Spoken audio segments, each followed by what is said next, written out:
Olá, boa tarde. Eu me chamo Irina Cordeiro, acho que já teve uma breve apresentação sobre mim. Eu sou uma mulher nordestina, retirante, e hoje eu vim falar um pouquinho sobre esse lugar, que é o sabor das minhas raízes.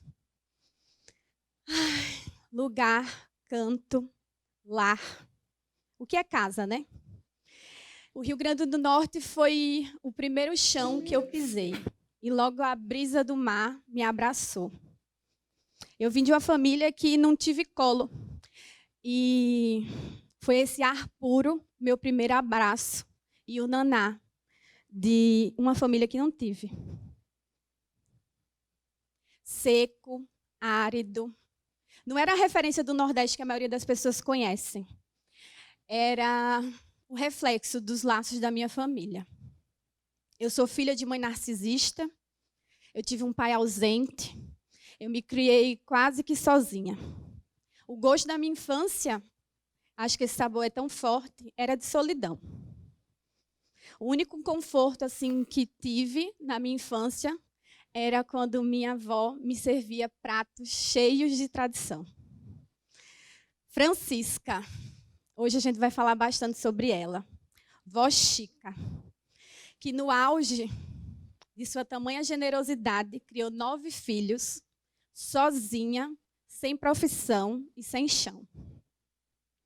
Frutas imperfeitas amassadas, ela transformava lindamente em doces e compotas em seus tachos.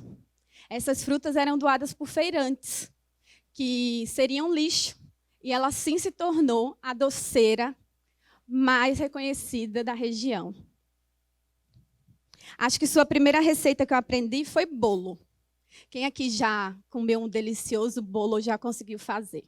Eu acho que muitos de vocês vão dizer, para fazer um bolo perfeito, a gente precisa de medidas exatas. Mas não é nada disso, não. Bolo é sobre um dos sentimentos mais genuínos que existe hoje na humanidade, que é o amor. É o amor incondicional, né? Nervosa, está achando o quê? Brené Brown me ensinou, mas não foi tanto assim, não. Vou sentar, vai ficar mais gostoso.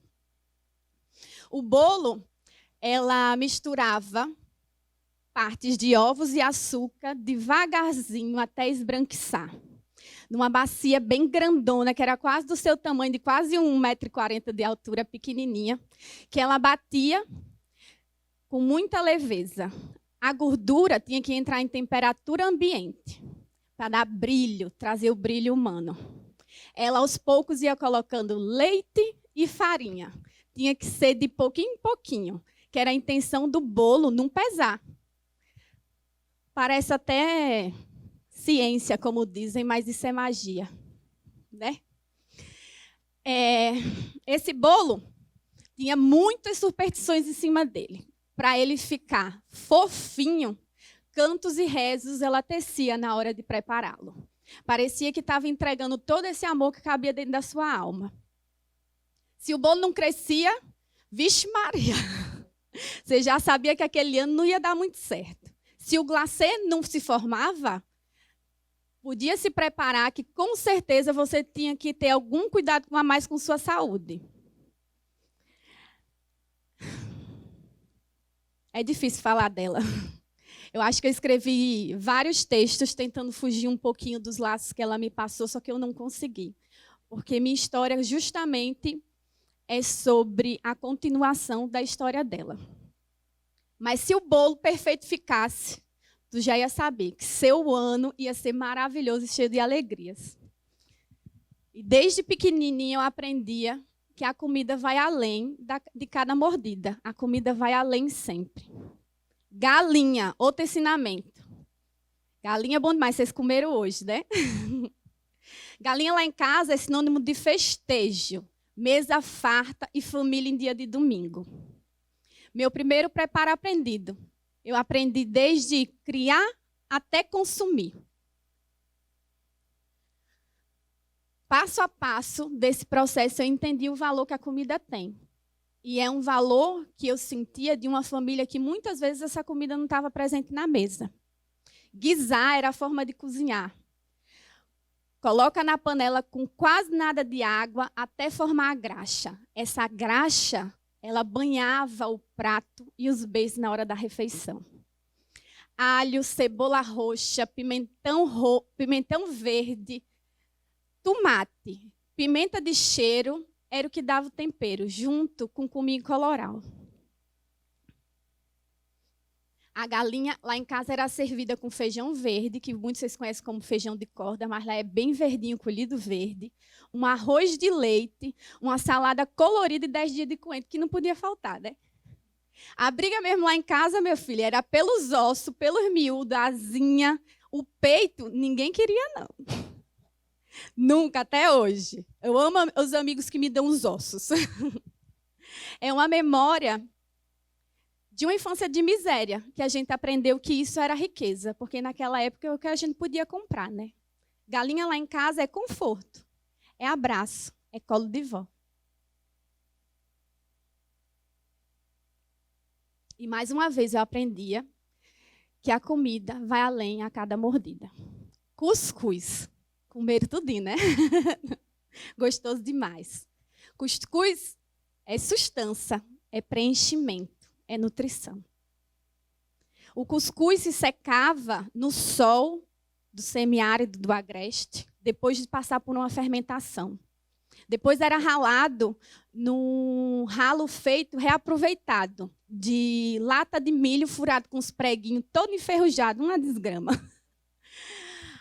Depois a gente lindamente umedecia pelas mãos calejadas, que o dia inteiro trabalhou no campo, e deixava descansar. Nesse momento, era um descanso não só daquela massa, era um descanso do corpo. Se preparava um cafezinho e bebia. Depois que esse cuscuz estava assim pronto, descansado, a gente colocava num pano, que era um pano de prato mais velho que tinha, numa tampa de panela e levava para cozinhar. O que dizia que estava bom era o cheiro. Quando o cheiro estiver gostoso, ele está pronto. Depois que ele saía dessa panela, a gente molhava com mais água, manteiga de garrafa, até ele ficar fofinho, que nem nuvens que se desmancham no céu da boca. Cuscuz é deleite, que se come a qualquer hora do dia como forma de conforto. Cuscuz é chamego. Depois eu me tornei moça. Me tornei órfã também. Eu tive abandono de mãe. Fiquei com uma filha, uma irmã menor para criar, que até chamo de filha, e um pai acamado para cuidar. Foram momentos bem difíceis. Com 13 anos eu tive que virar adulta. Engole o choro, vai trabalhar. Houve difamação e segue. Sofre violência, segue. Não tinha tempo de chorar, não. Segue sem olhar para trás. E foi assim que fui. E foi assim que eu aprendi também que eu não podia errar. Os livros e a escrita, por sorte minha, foram um refúgio. Eu sabia que a educação era a única ferramenta da minha liberdade. Imaginava um dia sendo médica, doutora, juíza, algo assim. Foi forte, foi cruel, dias de fome, muita culpa. Eu não entendia naquela época, mas eu sentia que o peso de todos esses transtornos iriam pesar no meu futuro. Engole o choro e segue. Esquece disso, menina. A menina que aprendeu que vai além da comida, cada mordida, mais uma vez entenderia o peso do que são os transtornos alimentares.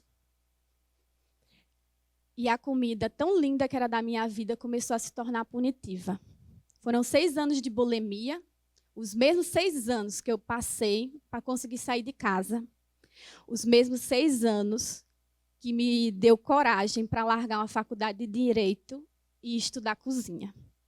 Foi um reencontro com minha avó Chica, com as minhas raízes, e eu acho que também com o meu destino, né? A primeira mulher diplomada da família, de uma família nordestina. Eu, pós-graduada, especialização, um nome, Irina Cordeiro. Da periferia do Rio Grande do Norte, um bairrozinho pequenininho chamado Nova Natal, para ter um restaurante em uma das maiores metrópoles do mundo, que é São Paulo. Imagina o quê? Fazendo a mesma comida que minha avó Chica fazia.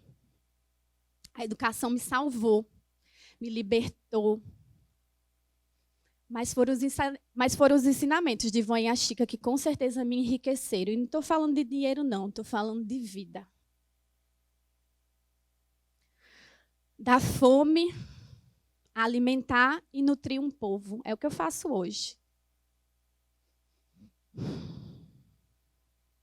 Seja digital, presencial, sem barreiras. Hoje eu alimento as pessoas. Eu alimento as pessoas de esperança. Com emoção, afetos, história. Esse caminho é o meu único caminho. Continuar o que a minha avó começou e nunca esquecer do sabor das minhas raízes. Hoje, menina, hoje eu sirvo cuscuz soltinho como colo de vó em terra de retirante. Mato as saudades de casa com colheradas de cocada e doce de compota. Aqueço almas com caldinho quentinho e café coadinho na hora. Dissolvo a ansiedade do futuro com pratos fartos de presente. Sirvo sua galinha, voinha, sua generosidade em cubucas de transformação social. Dou para o mundo o que eu mais sinto falta.